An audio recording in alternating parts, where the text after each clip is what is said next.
Hello all, this is week 7, second lecture. Last time we saw how to solve assignment 6. Now I'm going to begin a completely new module in this course. So far what did we see? We saw testing based on graphs and how it applies for source code, for design, for requirements. Then we saw testing based on logical predicates, how it applies to source code, for specifications and for finite state machines. Now we are moving into what is popularly called functional testing or black box testing, and we will see this technique called input space partitioning, coverage criteria based on input space partitioning, and look at an example of how to use these things. So when we're talking about functional testing, we are basically within the domain of black box testing. So in the first week, if you remember, I had told you that there is this popular categorization in testing, white box and black box. So far, the kind of things that we looked at, graphs and logic, whenever we applied to code, we were doing white box testing because we were talking about coverage criteria which exercised certain parts of the code, and whenever we were applying it to specifications, we were doing what is called black box testing. So black box testing involves testing a code or a design without knowing about its internals. You don't know the language in which it's written, you don't know its structure, you don't know how many loops it has, where they are. You purely look at inputs and outputs in the code and test it based purely on the expected relationship between the inputs and the outputs. Black box testing typically deals with inputs and outputs. I could apply it to code but without looking at the structure of the code. I could apply it to design without looking at the internals of the design. I could apply it to requirements by directly considering what the requirements state about the inputs and outputs. So this week we will fully be doing what is called black box testing. Even when we apply it to code, we will purely focus only on the inputs that are there in the code, not really look at the structure of the code at all, and see how to design test cases based only on the inputs. Of course, if we apply to requirements, then there is no code, so no need to see any structure. And similarly, when we apply to design, we will again focus only on the inputs and outputs. So we could apply to any software artifact, but remember that we are not going to design test cases based on the internal structure of the artifact. We are going to design test cases purely by looking at the inputs and the outputs of the artifact and what the artifact, which is code or design or requirements, is supposed to do while transforming the inputs to the outputs. So the black box testing, if you refer to some other books, popularly, especially the old books, they will popularly call it as what is called functional testing. They practically mean the same. In fact, the term functional testing was introduced by this person called Howden. He was working for a statistics research institute in the late 1970s. So the idea is basically this. I have a program or a piece of code, call it P. I will view it as a function that transforms the input that the program takes to produce outputs. So this is a program that takes some inputs and produces outputs. When I functional test the program, I will view the program as a function that takes inputs, transforms the inputs to produce outputs. So given a vector of inputs xi, when I say a vector of input xi, the program could have 3 inputs, right? Like for example, it could have 2 integers and then it could have, let's say, a Boolean number. Another piece of program could have an array of numbers and let's say an index to search for, or the index whose value is to be returned. So different programs could have different inputs. I put all the inputs of a program together and call it as a vector xi. So that's like a set of all inputs of the program that are at any given point in time that the program is supposed to process and produce outputs. Outputs, again, a given program can produce more than one output. So I put all the outputs together and consider it as a vector yi. So what is a program? Program P can be thought of as a function that given xi returns yi. For example, suppose I have a program that sorts numbers, then the input xi for the program is an array of numbers and the output yi is the array but in the sorted order. So for example, suppose another example, let's take a program which is basically a compiler. Let's say a C compiler. C compiler is a program, right? It could be a fairly large program, but it's still a program. It's a piece of code. What is the input to a program like a C compiler? It is another program itself. So I can still represent represent it as a fairly large input vector to a program. And then what is the output to this program? The output to this program is the compiled code, or in other words, the object code. So the input xi is another program and the output is the compiled or the object code. So when I do functional testing, I consider every program as a function that takes inputs and produces outputs. So what is functional testing? What are the important steps that people do in functional testing? They have to identify. Remember, I told you when we do functional testing, we focus on inputs and outputs. We don't really look at the insides of a piece of program or a code. So now I have to understand the inputs in detail first. I have to understand what and all constitutes the input. What is the domain of each constituent in the input? So I have to identify the domain of each input. Similarly, I need to know what and all constitutes the output. What is the domain or the type of each entity in the output? So that's the first thing I know and understand. After I do that, I select values from the domain of each input and I select what will be the expected output for these values selected. Several common input domains like integer, let's say, typed input, or a floating point typed input, let's say, or an array of integers, have practically a fairly large number of values, potentially infinite number of values. So when I test for a program for the input-output relationship, I cannot exhaustively test a program for all these values.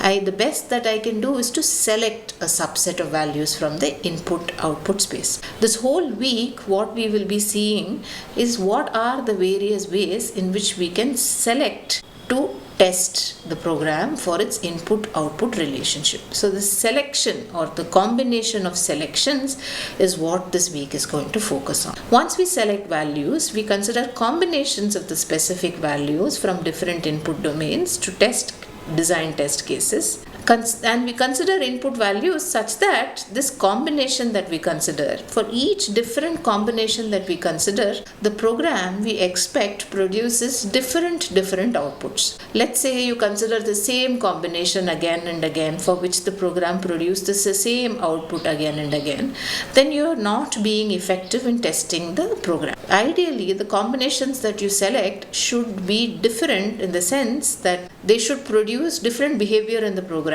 hopefully resulting in different outputs. So that's what we will focus on, how to select and how to write combinations. Before I move on, I would like to tell you that sometimes it may not be possible to purely focus on the inputs and outputs. Sometimes you might have to know a little bit about the insides of a program. Why is that so?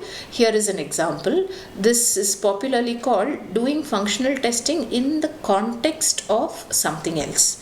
So functional testing, I told you, is a black box testing. So we expect not to look at the insides of a program or code, but sometimes we need to know a little bit. We need to know something like a minimal contextual information to be able to get relevant values for input and output.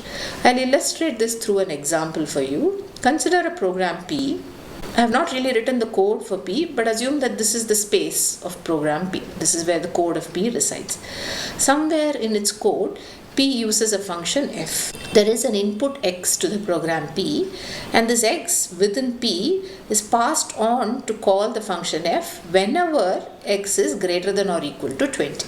So the program P uses the input x. Program P also has an internal function or a method called f. This program P uses the input x as input to the function f to call the function f whenever this condition is true. That is, whenever x is greater than or equal to 20. Now, let's say I want to be able to do functional testing for this program, which means what? I really don't know this much, that the program has a function f, that it's going to call f with x when x is greater than or equal to 20. Why I don't know about this? Because I'm doing black box testing and I'm not supposed to.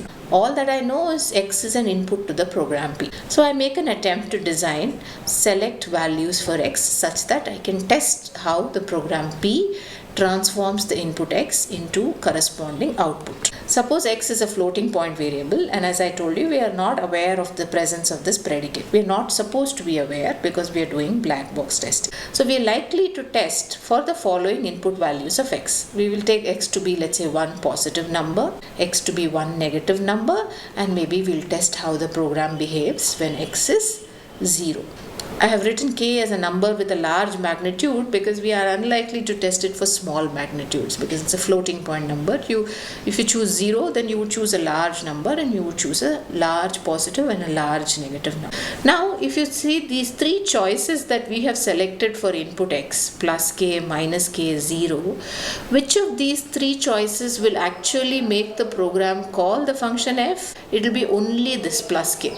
Because for the other two choices, x is minus k and x is 0, this predicate x greater than or equal to 20, which makes the program call the function f, that predicate becomes false. So only for one choice I would have called this. Now suppose I want to be able to focus on functional testing of the function f. I haven't really exercised f except for only once. So suppose I know the context in which f is called. Context meaning this predicate, that x greater than or equal to 20, then I will be a little more effective in designing my test case inputs to test the function f. If I had known the context, I would have designed test cases that look like this.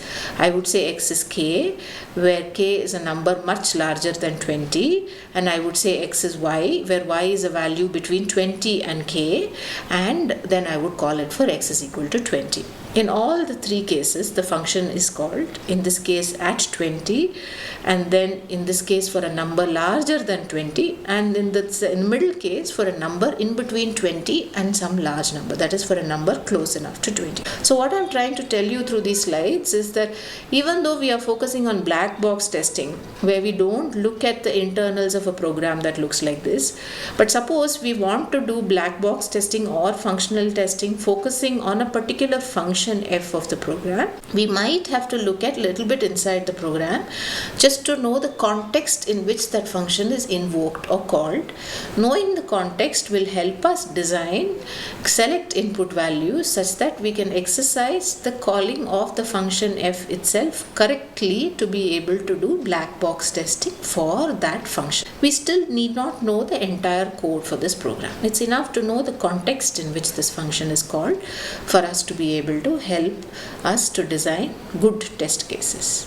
What are the various types of functional testing that you will find in the testing literature? Here is a broad classification. In several books you will find this term, very popular term called equivalence class partitioning, or ECP or EC, just EC. Then there is a related technique called boundary value analysis, abbreviated as BVA. Then you would have heard of the term pairwise testing. In fact, there is a very popular technique which was introduced by an Indian statistician, Mr. Rao, called orthogonal arrays. Then you would have heard of the term decision tables. And another usually popular way of doing functional testing is what is called random testing. What we will be focusing for a lot of this week is on some of these techniques, especially on equivalence class partitioning. I will call it input space partitioning because that's what the textbook by Amman and Ofut calls it as. Boundary value analysis we will see today. Pairwise testing we will see as one of the coverage criteria when we do equivalence class partitioning or input space partitioning. I'll tell you what decision tables are today. I'll also tell you what random testing is today. We will look at random testing in a little more detail towards the end of the course when we do symbolic execution. So for the rest of this lecture, we'll look at these techniques one at a time, and I'll tell you through examples how to use these techniques. Equivalence class partitioning is what we begin with. So equivalence class partitioning basically assumes that the input domain that I want to test is fairly large. Let's say the input is a floating point number. The input is an integer. So it's practically impossible to test the program for all values of the inputs.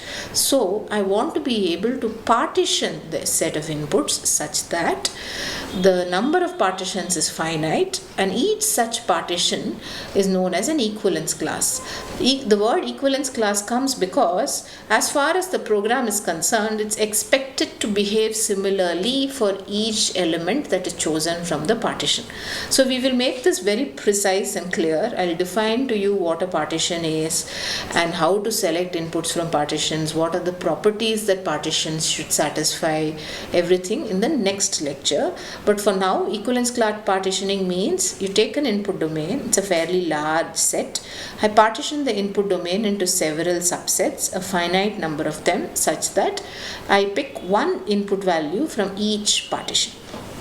And the inputs have the property that from each partition, if I pick one input value, then the program, when it runs on that randomly picked input, will produce the same output as any other input picked from the same partition. So as I told you, we'll do equivalence class partitioning as input space partitioning in detail in the next lecture. So here is a small example that motivates equivalence class partitioning. So remember, I'm doing black box testing, so I don't look at the program at all. I just look at the requirements or what the program is supposed to do. So here is some program that calculates income tax for some country. So here are the rules based on which the program is supposed to calculate the income tax. To calculate income tax, the program considers an input called adjusted gross income, abbreviated as AGI. And it says if the adjusted gross income is between 1 and 29,500, then the amount of tax that is payable by that person is 22% of the AGI. If the AGI is between 29,501, that is, it exceeds this 29,500, but is within 58,500, then the amount of tax to be paid by that individual is 27% of the AGI. If the AGI exceeds $58,500, that is, it is at least 58,501, and if it's less than 1 billion, which is a lot of money, then the tax to be paid by the individual is only 30% of the AGI. So these are some rules. It says based on these rules, you take the input as AGI, the annual gross income, and apply these rules to calculate the amount of tax to be paid by an individual. So there is a program that does it, and we are doing black box testing for that program. So we don't get to see the program. We don't get to look at it. We have to still be able to design test cases purely based on this information. What is the information that is given in this slide? The program has one input, AGI. The program is supposed to produce one output, which is the amount of tax to be paid. Here are the rules. If AGI is between 1 and 29,500, tax is 22%.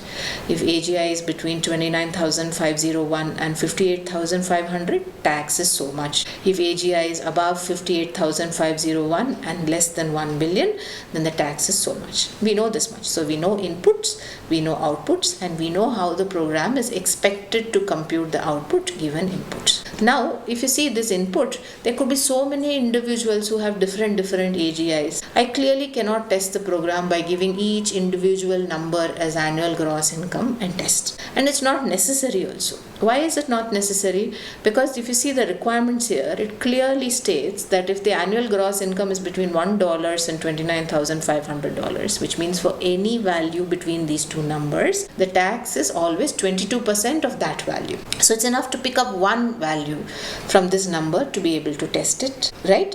And then similarly, it's enough to pick up one value between the second range to test it.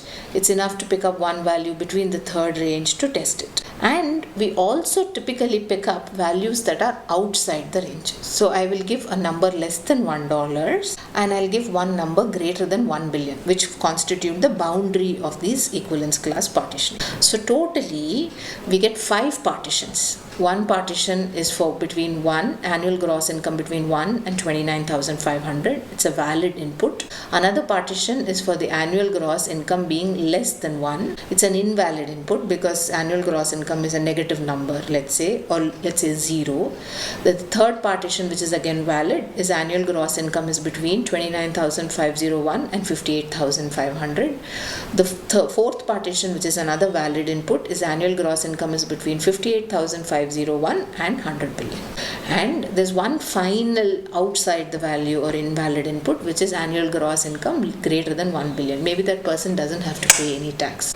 So 5 test cases, one for this value, one for this range, one for this range, one for this range, and one for this range is enough to fully test the program for correct functionality.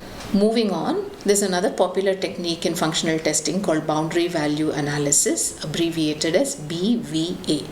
What is BVA about? It's about selecting test inputs near the boundary of a data domain so that the data within and outside the boundary is well taken care of. For example, if you go back to the same example, what constitutes boundaries? Boundaries are, what if the AGI is 1 rupee? What if $1? What if the AGI is exactly $29,500? What if the AGI is, let's say, $29,500.5? It's still more than this, but it's less than this, right? So boundaries values constitute the boundaries of the various partitions, and the idea is to be able to use the values at the boundaries to be able to produce test inputs, because usually programmers make small mistakes there, or people who write the specifications make small mistakes there. They wouldn't have taken care of the boundary values correctly. They wouldn't have put the less than or equal to when they had to put it. They would have maybe put less than instead of less than or equal to. So it's useful to pick up input values exactly at and around the boundary to be able to functional test a program, and boundary value analysis is about doing that. Once equivalence class partitioning partitions the input, we choose boundary values so that they are on and around the boundaries of the partition to generate test inputs for BVA. Why? Because we believe that typically programmers make mistakes at the boundaries, and those errors are easier to catch, and the test inputs designed for BVA will help us to catch those errors. So how do you do boundary value analysis? Here are the guidelines. The equivalence class partitioning specifies a range like we saw here. Right, here is a range, first range between 1 and 29,500. Second range is less than 1, and so on. So you take that range and you construct test cases by considering the boundary point of the range and the points just beyond the boundary of the range. And if the partition specifies number of values, we'll see examples of this as we move on. You construct test cases for the minimum value and for the maximum value, assuming that the values are ordered. If the partition specifies an ordered set, then you consider the first and the last element of the value. This is how you pick up test case input values while you're doing boundary value analysis. So we'll take the same annual gross income and tax computing based on the annual gross income example. If you remember, we had defined 5 partitions. Here is it. These 5 partitions. What will BVA do? This was the first partition, right? 1 less than or equal to AGI less than or equal to 29,500. Boundary value analysis will pick up values around the boundary. So let's take the left boundary here. Left boundary is 1 less than or equal to. So the values around the left boundary will be 0, 1, which is at the boundary, minus 1, which is before the boundary, 1.5, which is just after the left boundary. Similarly, for the right boundary, what we do is we take 29,499.5, which is just below the right boundary, 29,500 at the boundary, 29,500.5. Why did I choose this 0.5? Mainly because if you see the next one assumes that it's 29,501. So let's say the annual gross income is a floating point number, then the program should be well equipped to handle 29,500.5. Maybe it should over approximate it to be 29,501 and then calculate tax, but the programmer should have taken care of it. So writing a test case like this will help to find an error if the program is not taking care of it. Now moving on, for the second partition, which was this annual gross income less than 1, boundary value analysis will be 0, 1, minus 1 and something like minus 100 billion, which is like a fairly large negative number. Minus 100 billion, if you don't like it, you put it as minus 3, minus 7. It will be the same as far as the program behavior is concerned. Again, for the third partition, you take this, which is the third partition that was given in the equivalence class partitioning. Write boundary values 29,500, 29,500.5, 29,501, which test for the left boundary. For the right boundary, you have 58,499, 58,500, 58,500.5, 58,501. This tested for the right boundary. Similarly, for the next partition, right values around the boundary. The last partition, right values around the boundary. Here, the last value that I have written here, I have given some fairly large number just to make sure that the program handles some corner cases. But if you don't like this fairly large number, you could give something like 105 billion or something like that and stop it. So is it clear, please, how BVA works? BVA assumes that equivalence class partitioning or input space partitioning has been done on the program and designs test cases by picking up input values on and around the boundary of each partition. The next popular functional testing technique that you would have heard, in fact it's one of the most popular functional testing techniques that I know of, is what is called decision tables. Why do decision tables come into picture? They come into picture for the following reason. A technique like equivalence class partitioning considers each input separately. It cannot handle a combination of inputs. In fact, in the example that we saw, which involved annual gross income, there was exactly one input, which is the annual gross income. So suppose there was an annual gross income and age, and the tax rule says that if the annual gross income is so much and the age is above 60, let's say the person is a senior citizen, then the tax is slightly less. Equivalence class partitioning may not be able to handle it. For that, you need what is called decision tables. Decision tables can handle multiple inputs by considering different combinations of equivalence classes. So how does a decision table look like? This is how it will look like. It will be a fairly large table. What do each of these things mean? We will see. So what are the entities that are there in the decision table? There are some things called conditions. Then there are things called values. Values are typically yes, abbreviated as Y, N abbreviated as no abbreviated as N, and this dash, read it as don't care. What do I mean by don't care? Don't care means the value is immaterial of whether it is yes or no. And these rules are basically populated with yes, no and don't care symbols for each condition. So it says condition 1 should be satisfied. That's what this yes mean in rule 1. Condition 1 should be satisfied in rule 2. Condition 2 need not be satisfied in rule 3. So that's why it's written as a no. So these rules basically say for each of the conditions whether each condition is needed, not needed, or I don't care. In this particular example, I have just filled it up with yeses and nos. I have not given don't cares, but you can write don't cares also. Then the later half of the decision table has what are called effects. Let's say here there are 3 effects, E1, E2, E3, and then there is a checksum which tells you what happens to each of these effects. So how do I read it? I read these as do it in order of priority. Means if we'll see an example. So what does a decision table have? It has a set of conditions and a set of effects which are arranged in a column like this, the first column. Each condition has possible values yes, no, don't care in the second column. That's what is written here. For each combination of the 3 conditions, there are rules. In this case, there are 8 rules. It need not be 8 rules all the time. Rules are flexible. You can write as many as you want to be able to exhaustively capture the conditions on the inputs. Each rule can be a yes, no, or a don't care, and with each rule there are a set of effects. Like for example, with rule 1, which are the 2 effects that are associated with rule 1? Effect 1, E1, and effect 3, E3. Effect 2 is left blank, which means effect 2 does not matter for rule 1. And what does this order say, 2 and 1? It says if this is true, which means all the 3 conditions are satisfied, in which case rule 1 applies, effect 1 occurs first and then effect 2 occurs. So for each effect, there is a sequence number, which is what is this part, effect sequence number, which specifies the order in which the effect should be carried out if the associated set of conditions are satisfied. For example, if C1 and C2 are both yes and C3 is a no, then E2 should be followed by E3. So let's see, if C1 and C2 are both yes, which is rule 2, and C3 is a no, then E3 is followed by E2.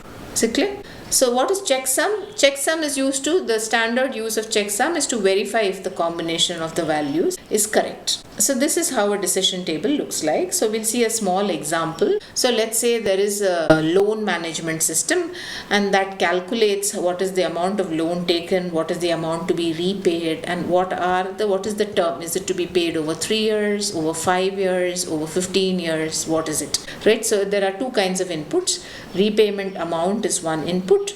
Term of a loan, which is the number of years with which we repay the loan, is another input. So the condition says, has the repayment amount been mentioned? Yes or no. Similarly, has the term of the loan been mentioned? Yes or no. And what is the effect? If the repayment amount has been mentioned and the term of loan has been mentioned, then you can process the loan amount and you can process the term. But let's say if the repayment amount has been mentioned and the term of loan has not been mentioned, that it's a no, then you can only process the loan amount, you can't process the term. Similarly, if the amount is not mentioned but the term has been mentioned, then you cannot process the loan amount, you can only process the term. If both have not been mentioned, that it's a no, then you have to give an error message. So this is how you write requirements for a decision table. Based on these requirements, you write test cases. So if these rules are true, in this case, you write a test case that will do processing by taking input as repayment amount, taking input as the term of loan, and produce the expected output. The second column, it will take input only as the repayment amount. The third column, it will take input only as the term of processing.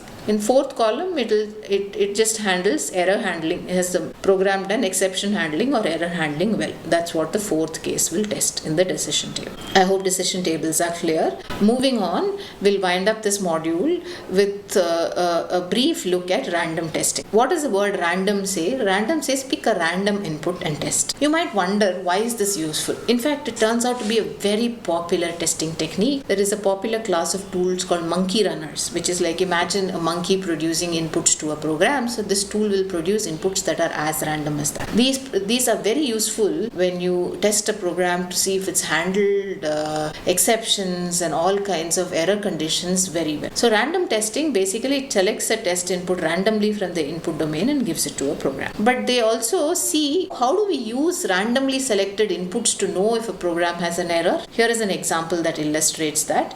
Consider a program that computes the square root of a number. I have written it like this, sqrt of x, where x is an integer. Let's say x takes values from 1 to 10 power 8 with equal likelihood. And we say that the result that this program produces must be accurate up to within this number, 2 into 10 power minus 4. So to test this program, we can generate a uniformly distributed pseudo-random input, let's say t, and let's say the program produces output z, which is supposed to be the square root of t. So for each such t, what do? We take z and we take z square. So if z is actually the square root of t, then z square should be close enough to t. In fact, it should be within this likely permissible range, 2 into 10 power minus 4. If z squared fails to be within this range of t, then the program has an error, so that must be fixed, and then this test can be repeated. So this is how random testing happens. So random testing may or may not be effective all the time. Later in the course, we will see one very effective way of overcoming random testing called symbolic testing. So this module's goal was to give you an overview of the various functional testing techniques. From next class onwards, I will focus only on equivalence class partitioning, or called input space partitioning. We'll see how to define partitions of a set, how to design input space partitions for various kinds of programs, and what are the coverage criteria based on these partitions. Thank you.